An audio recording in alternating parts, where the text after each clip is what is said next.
മാസപ്പടി കേസിൽ നിർണായക ഉത്തരവുമായി ഡൽഹി ഹൈക്കോടതി. CMRL-നെതിരായ SFIO അന്വേഷണം തുടരാമെന്ന് കോടതി ഉത്തരവിട്ടു. ചോദ്യം ചെയ്യലിന് ഹാജരാകണമെന്നാവശ്യപ്പെട്ട് 8 ഉദ്യോഗസ്ഥർക്ക് അന്വേഷണ സംഘം സമൻസ് അയച്ചു. മുഖ്യമന്ത്രിയുടെ മകൾ വീണ വിജയൻ ഉൾപ്പെട്ട മാസപ്പടി കേസിലാണ് സീരിയസ് ഫ്രോഡ് ഇൻവെസ്റ്റിഗേഷൻ ഓഫീസിന്റെ നിർണായക നീക്കങ്ങൾ. കേസിൽ CMRL ഡയറക്ടർമാർ ഉൾപ്പെടെ 8 പേർക്കാണ് SFIO സമൻസ് നൽകിയത്. ഈ മാസം 28, 29 തീയതികളിലായി ചോദ്യം ചെയ്യലിന് ഹാജരാകാനാണ് നിർദ്ദേശം. ചെന്നൈയിലെ ഓഫീസിലെത്താനാണ് സമൻസിൽ ആവശ്യപ്പെട്ടിരിക്കുന്നത്. എക്സാലോജിക്കുമായുള്ള സാമ്പത്തിക ഇടപാടുകൾ സംബന്ധിച്ച രേഖകൾ ഹാജരാക്കാനും ആവശ്യപ്പെട്ടിട്ടുണ്ട്.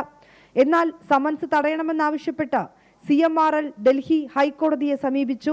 അന്വേഷണത്തിനെതിരായ ഡൽഹി ഹൈക്കോടതിയിലെ ഹർജി തീർപ്പാകുന്നതുവരെ അന്തിമ റിപ്പോർട്ട് ഫയൽ ചെയ്യാൻ അനുവദിക്കരുതെന്നും CMRL ആവശ്യപ്പെട്ടിട്ടുണ്ട്.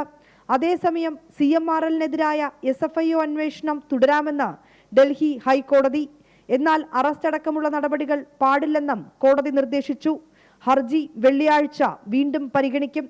24 ഡൽഹി.